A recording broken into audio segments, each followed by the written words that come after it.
Saudara sekalian, Assalamualaikum warahmatullahi wabarakatuh. Waalaikumsalam warahmatullahi wabarakatuh. Kita lanjutkan perkuliahan yang keempat.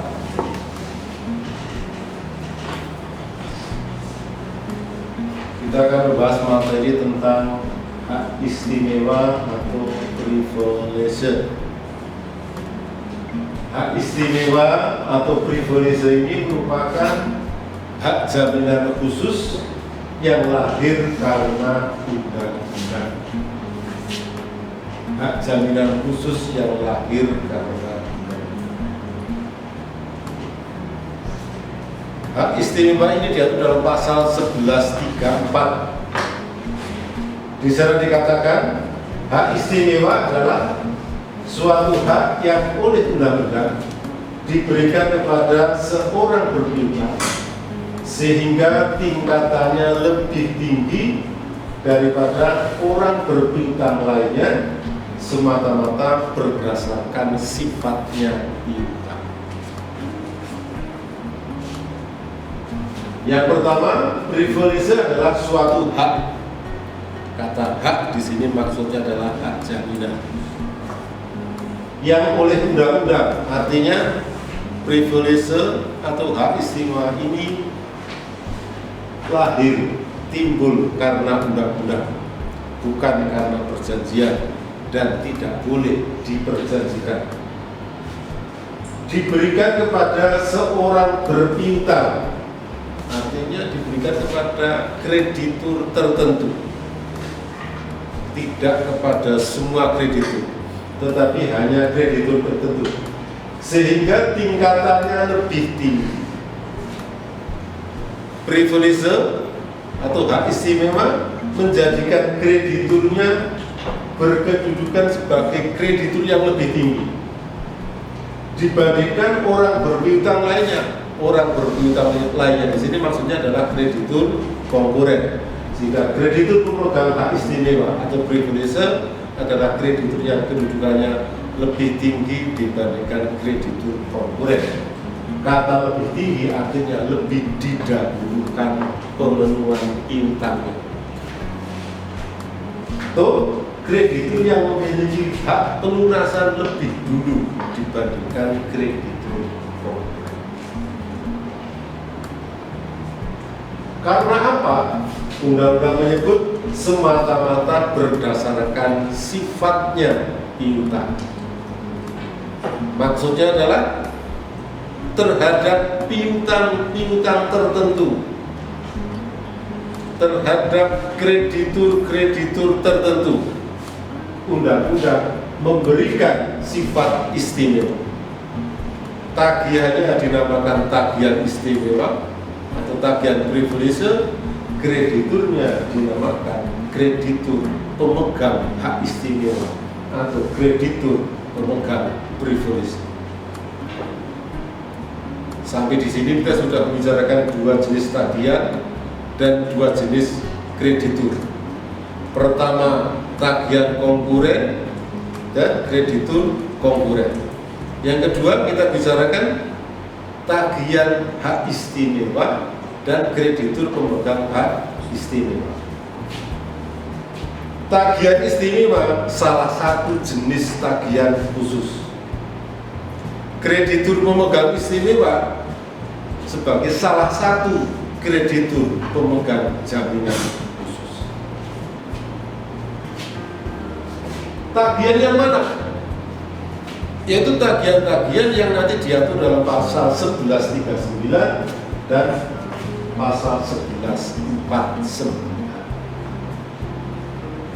1139 mengatur tentang privilege khusus, 1149 mengatur tentang privilege umum.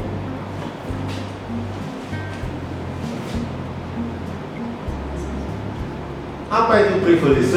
Adalah hak kreditur untuk mendapatkan pelunasan lebih dulu atas hasil penjualan kekayaan.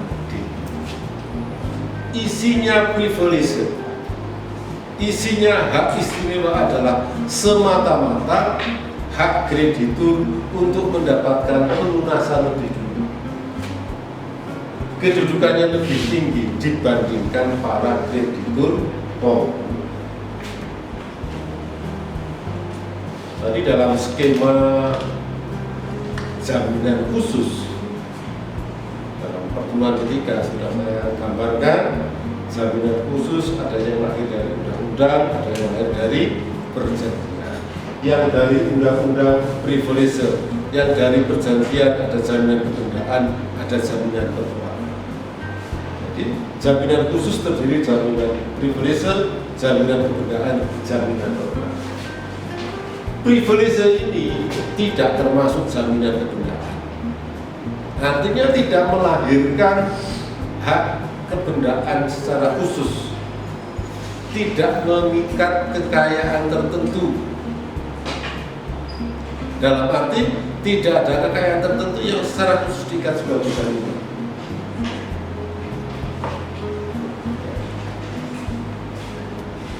Krediturnya tidak memiliki hak kebendaan atas kekayaan debitur dan juga tidak termasuk jaminan kebendaan. Isinya privilege semata-mata hak untuk mengambil pelunasan lebih berdasar sifatnya piutang, artinya hanya piutang-piutang tertentu yang secara limitatif disebutkan dalam pasal 1139 dan pasal 1149.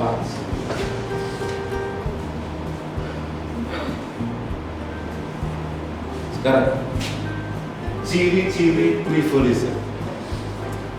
Seperti apa sih privilege itu? Pertama, privilege ini sifatnya semata-mata hanyalah hak seorang kreditur yang tingkatannya lebih tinggi dibandingkan kreditur korporat. Maksudnya lebih tinggi adalah pelunasannya didahulukan dibandingkan kreditur korporat.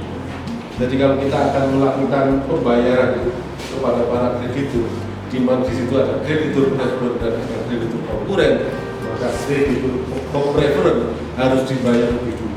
Sisanya kan untuk kreditur korporat. Privilege ini bukan merupakan jaminan kebendaan, bukan pula jaminan perubahan. Dalam privilege tidak memberikan kewenangan kepada kreditur untuk menjual sendiri objek jaminan, karena tidak melahirkan hak kebendaan dalam diri kreditur terhadap kekayaan debitur yang terkena objek privilege. Dengan kata lain, privilege ini tidak mempunyai sifat eksekutorial. Kreditur pemegang privilege, pemegang hak istimewa tidak mempunyai hak untuk melakukan eksekusi secara langsung atas bendanya debitur. Nanti akan nampak beda ketika kita berbicara tentang jaminan kebendaan.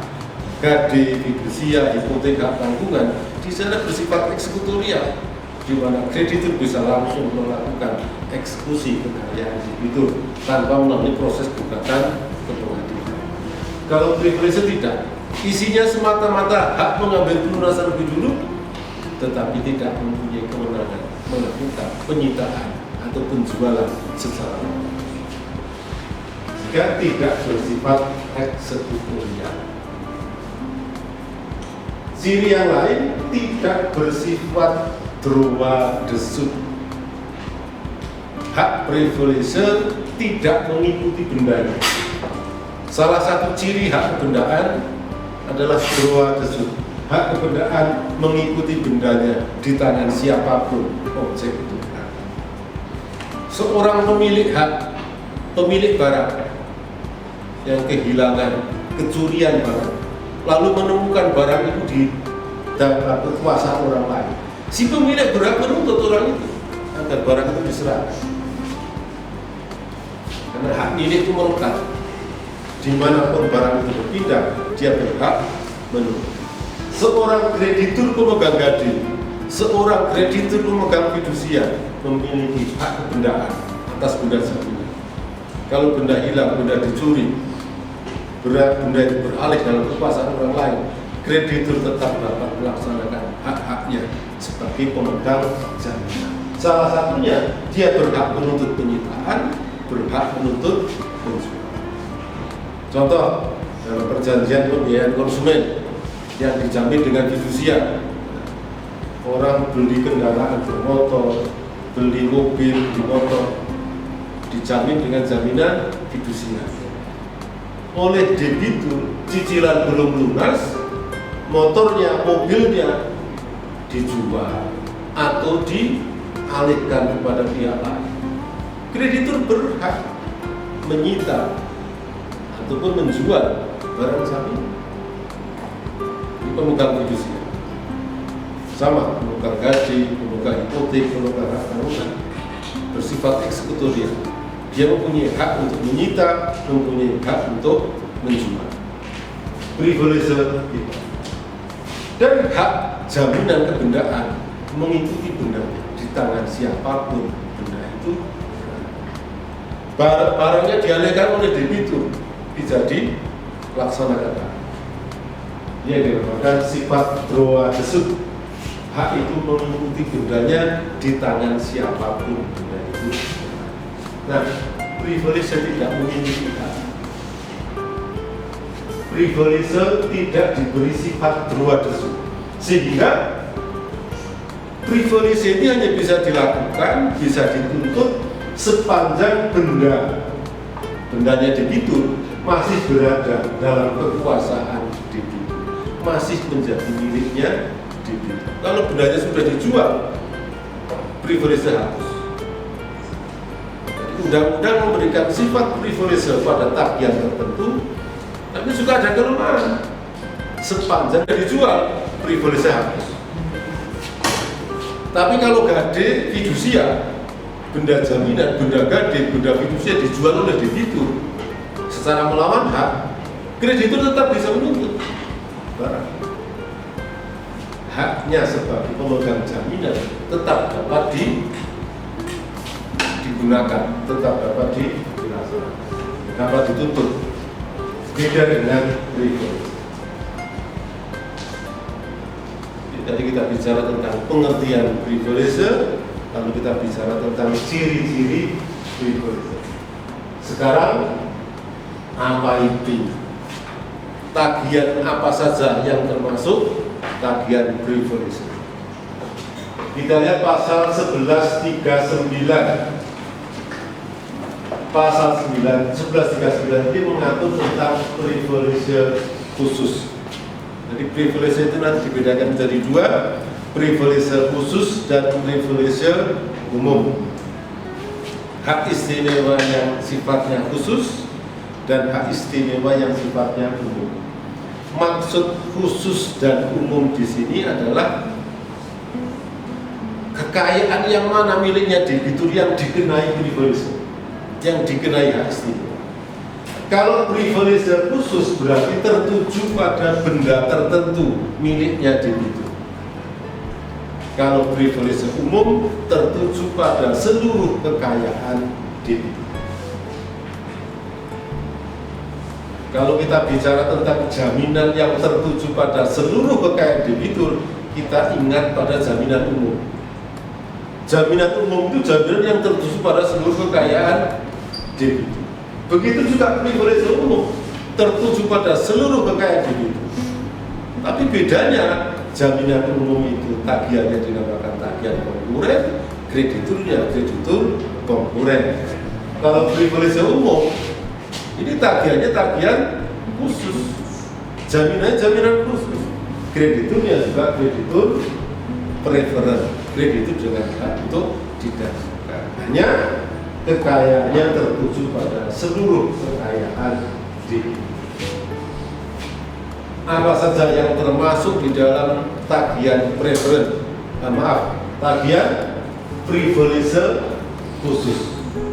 Dalam pasal 1139 disebutkan ada 9 jenis tagihan yang termasuk dalam kelompok privilege khusus. Yang pertama, biaya perkara yang semata-mata timbul karena penghukuman untuk melelang kekayaan debitur.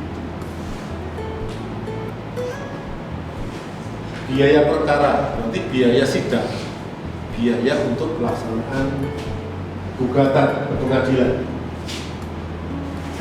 Perkaranya adalah penghukuman untuk melakukan lelang atas kekayaan debitur.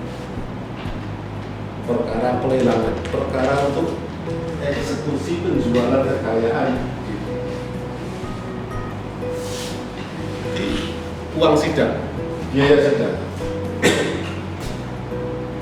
Kalau kita bicara tentang biaya perkara, uang sidang, ini tagihannya siapa? Tagihannya pengadilan. Pengadilan itu milik siapa? Milik negara. Jadi tagihan biaya perkara termasuk dalam pengertian tagihan negara. Negara adalah badan publik. Jika secara umum tagihan publik, tagihan badan publik didahulukan dibandingkan tagihan-tagihan privat, tagihan-tagihan individu.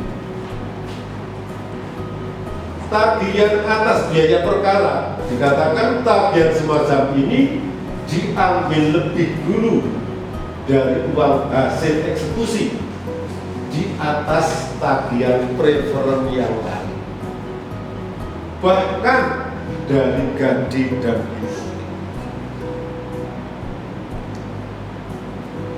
Tagihan preferen itu di atas tagihan konkuren. Tapi di antara tagihan preferen ini nanti juga ada tingkatan-tingkatannya. Secara umum, tagihan hak istimewa atau privilege berada di bawah gadi hipotek. Kedudukannya di bawah gadi dan hipotek. Tetapi ada privilege tertentu yang kedudukannya di atas gadi dan hipotek. Yaitu contohnya yang disebutkan dalam angka 1 pasal 1139. Biaya perkara, tagihan sidang, biaya sidang itu dikatakan lebih tinggi dari semua tagihan preferen. Preferen di atas preferen, itu preferen yang paling tinggi. Bahkan di atas gade dan hipotek, di atas jaminan kedunaan itu sendiri.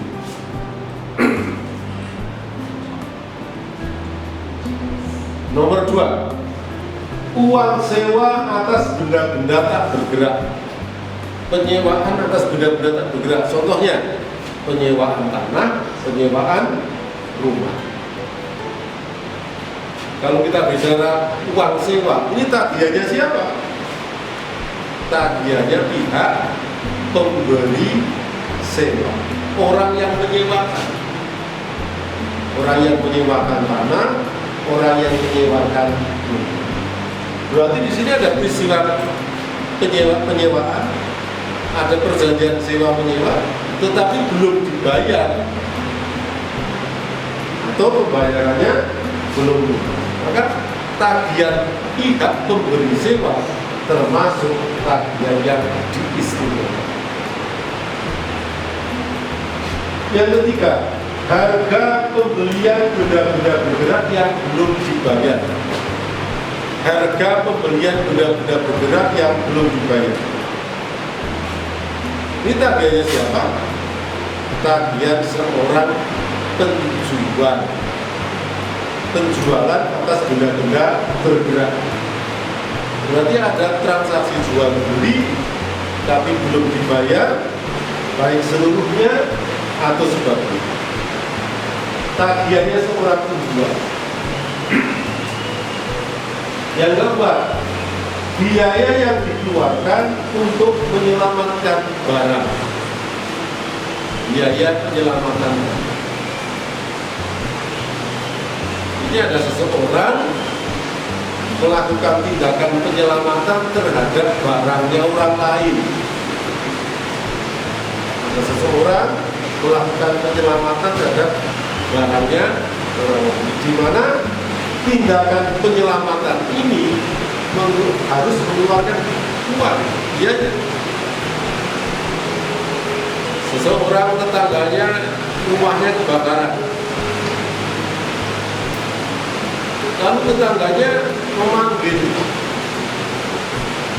pemadam kebakaran. Dikirimlah 3 mobil pemadam kebakaran karena rumahnya besar, apinya besar. Ada biayanya. Siapa yang harus nanggung? Ya pemilik rumah. Jadi tetangganya memanggil pemadam kebakaran, membayari biaya untuk pemadaman itu, maka apa yang telah dikeluarkan oleh orang tadi harus diganti oleh pemilik. Nah, tagihan seorang yang telah menyelamatkan barangnya orang lain merupakan tagihan yang istimewa. Krediturnya lebih tinggi dibandingkan kreditur. Tagihan-tagihan itu tagihan yang kedudukannya lebih tinggi dibandingkan tagihan kreditur. Yang kelima, upah tukang atas benda-benda bergerak. Upah tukang atas benda-benda bergerak. Contohnya apa? Upah tukang reparasi mobil, reparasi motor, reparasi mesin cuci, dan tukang reparasi benda-benda bergerak. Itu didahulukan. Walaupun tidak diperjanjikan, tetapi undang-undang memberikan sifat sebagai tagihan istimewa di atas tagihan-tagihan pada umum. Upah nomor 6, tagihan pemilik rumah penginapan. Tagihan pemilik rumah penginapan. Tadi krediturnya siapa? Pemilik rumah penginapan. Rumah penginapan itu apa? Bisa hotel, bisa villa, dan apa ada tagihannya belum dibayar, orang masuk hotel apa boleh bayarnya nanti. Pada umumnya bayar dulu baru boleh menempati. Tapi ini bisa terjadi sudah menempati tapi belum bayar. Tagihan pemilik rumah penginapan juga termasuk tagihan yang istimewa. Terhadap apa? Terhadap barang-barang yang dibawa oleh orang tadi. Terhadap barang-barang yang dibawa oleh orang yang menginap tadi ke dalam rumah ini. Nomor 7, upah pengangkutan dan biaya tambah. Upah pengangkutan. Ini tagihannya siapa? Tagihannya pengangkut. Pengangkut itu ada 2, pengangkutan barang dan pengangkutan orang.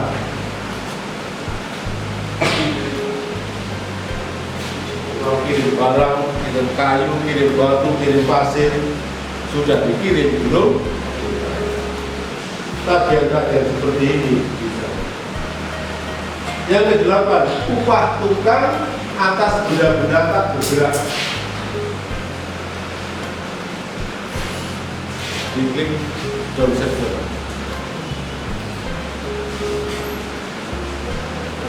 Upah tukang atas benda-benda tak bergerak. Contohnya tukang kayu, tukang batu. Terus tadi tutup ya. Cuma dibilang lagi. Itu yang warnanya.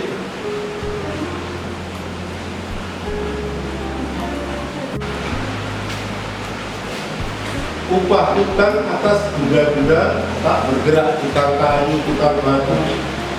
Jadi ini contohnya adalah tukang-tukang yang bukan tukang bikin rumah, tukang kayu, tukang. Tagihan tukang, tagihan yang disewa. Yang ke-9, tagihan atas penggantian serta pembayaran yang harus dihitung oleh pegawai yang memiliki jabatan umum. Ini sekarang sudah bisa kita berikan.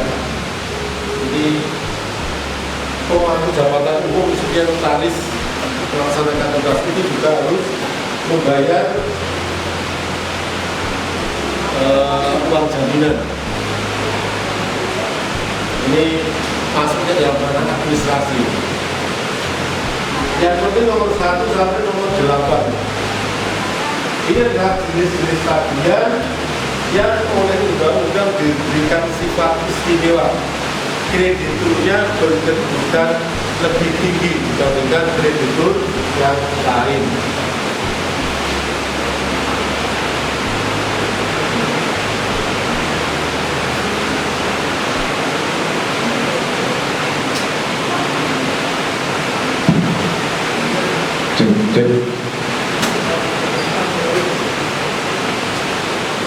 Kalau kita perhatikan, kenapa tagihan-tagihan ini diistimewakan? Kenapa undang-undang hanya menunjuk tagihan tertentu dijadikan sebagai tagihan istimewa? Tagihan-tagihan yang secara otomatis kedudukannya lebih tinggi dibandingkan tagihan konkuren, tagihan para kreditur pada umumnya. Kalau kita lihat satu persatu, nomor 2 sampai nomor 8, itu merupakan tagihannya para orang-orang yang telah memberikan suatu jasa kepada seseorang. Jadi bisa dikatakan ini merupakan bentuk perlindungan kepada orang-orang yang telah berjasa, berbuat baik, memberikan satu kebaikan pada orang lain. Kalau dalam bahasa agama itu disebutkan bayarlah upah sebelum keringatnya kering. Itu tadi yang dilakukan. Di sini diterjemahkan sebagai tagihan istimewa, tagihan yang didahulukan, kedudukannya lebih tinggi dibandingkan tagihan kreditur konkuren, tagihan konkuren. Nah, tagihan ini tertuju pada benda-benda tertentu. Kalau biaya perkara berarti terhadap apa? Hasil eksekusi benda-benda tertentu yang sudah dilelang. Uang sewa benda bergerak, uang sewa atas benda-benda tak bergerak, uang sewa rumah, tertuju pada benda yang mana? Bendanya debitur yang dibawa ke dalam rumah. Tagihan yang tertuju pada misalkan penyewaan tanah, tertuju pada apa? Ya benda-benda yang ada di tanah itu. Misalkan tanah digunakan untuk pertanian, tanah digunakan untuk perkebunan, maka tagihan pemilik sewa tertuju pada benda-benda yang dihasilkan dari tanah itu, hasil panennya. Jadi privilege khusus tertuju pada benda-benda tertentu. Tagihannya tukang reparasi, dia tertuju pada benda yang direparasi, tidak tertuju pada benda yang lain. Kalau benda yang direparasi itu dijual, maka tagihan tukang reparasi didahulukan dibandingkan tagihan konkuren yang pada umumnya.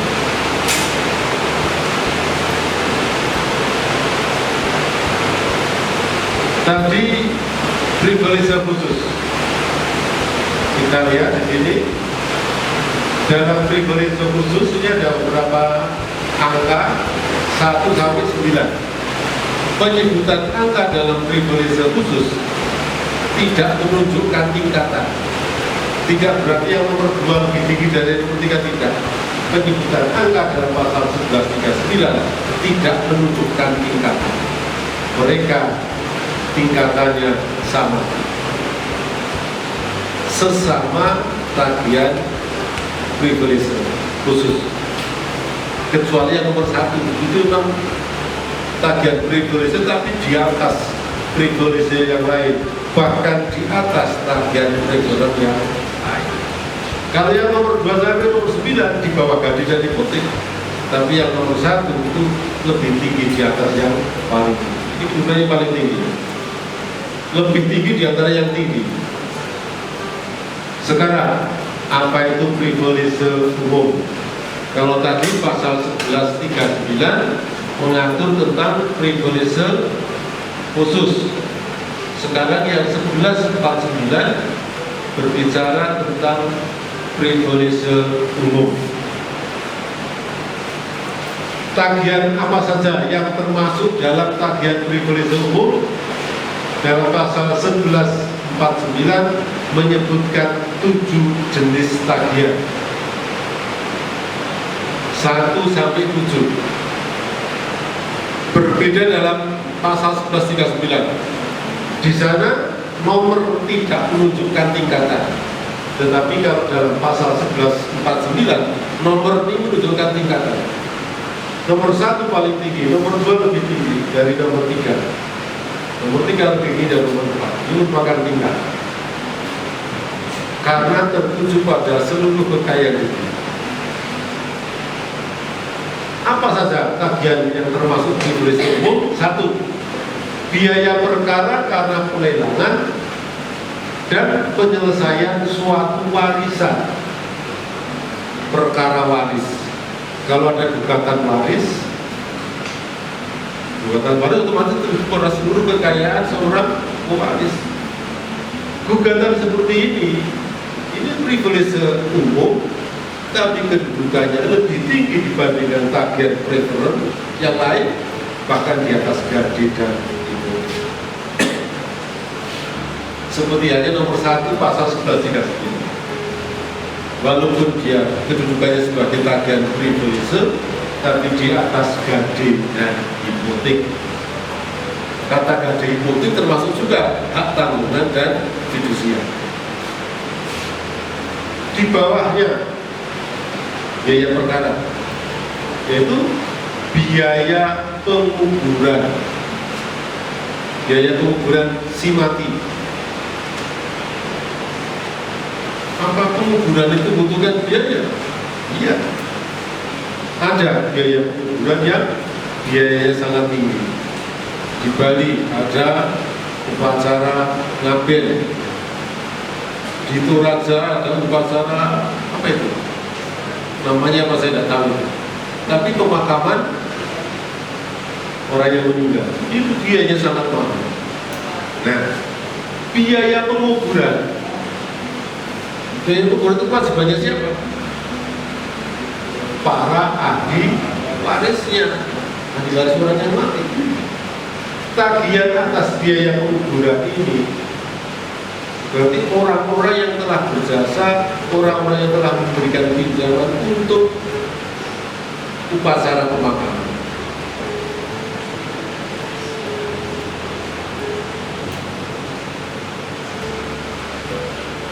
Tagihannya para penggali kubur atau panitia-panitia penguburan itu. Ya kalau di sini mungkin biaya penguburan itu nggak mahal ya, cuma keduk lemah, biasanya nggak dibayar malah itu. Kalau di desa saya cuma keduk oleh biasanya malah orang-orang penggali kubur itu niatnya bukan cari duit. Namanya kalau ditanya Pak mau kemana? Mau ibadah. Ibadah itu dalam arti gali kubur, bawa cangkul mau ibadah, cuma gali kubur. Setelah gali dia juga nggak dibayar, cuma dikasih ya makanan sekedarnya, minuman, ya uang sekedarnya kadang-kadang. Tergantung kemampuan ekonomi si ahli waris dan pewaris. Kalau untuk melakukan penguburan ini membutuhkan biaya, tagihan-tagihan ini termasuk tagihan yang diistimewakan. Tertuju pada apa? Seluruh kekayaan dihitung. Seluruh kekayaannya orang yang mati. Siapa yang harus bayar? Ya ahli warisnya. 3. Biaya pengobatan sakit yang terakhir. Sakitnya debitur yang membawa kepada kematiannya. Tagihannya siapa? Tagihannya rumah sakit, tagihannya juru rawat. Yang keempat, tagihan upah buruh atau pekerja, upah buruh, gaji pekerja, ini tagihan yang diistimewakan. Tagihan atas penyerahan bahan makanan, berarti jual beli bahan makanan, tagihan yang diistimewakan. Tagihan sekolah berasrama, uang mondok, uang sekolah yang menyediakan fasilitas asrama, biaya sekolah termasuk biaya tinggal di asrama tersebut. Ini tagihan-tagihan yang diistimewakan. Tagihan anak belum dewasa terhadap wali dan kurandi terhadap kuratornya atas kepengurusan kekayaan anak belum dewasa dan atas kepengurusan kekayaan kurandi. Seorang wali yang mengurusi anak belum dewasa dan anak belum dewasa, akhir dari tindakan pengurusan itu harus ada pertanggungjawaban. Kalau di dalam pengurusan itu ada hal-hal penggunaan kekayaan yang tidak sesuai, yang merugikan si anak belum dewasa, maka si wali tadi bertanggung jawab terhadap si anak belum dewasa atau terhadap kurang. Nah, tagihan-tagihan anak belum dewasa tadi setelah dia dewasa termasuk tagihan yang diistimewakan. Atas apa? Atas kekayaan walinya. Tagihan kurang di atas kekayaan kuratornya, orang-orang yang melaksanakan pengampuan terhadap kurandi. Ini tagihan-tagihan yang termasuk tagihan istimewa. Pasal 1149 mengatur tentang privilege umum. Privilege ini adalah hak kreditur untuk didahulukan terhadap kekayaan debitur pada umumnya. Kalau privilege khusus tertuju pada kekayaan tertentu, kalau privilege umum tertuju pada kekayaan debitur pada umumnya. Ini yang keempat sampai di sini. Kita akhiri, terima kasih. Assalamualaikum warahmatullahi wabarakatuh. Waalaikumsalam.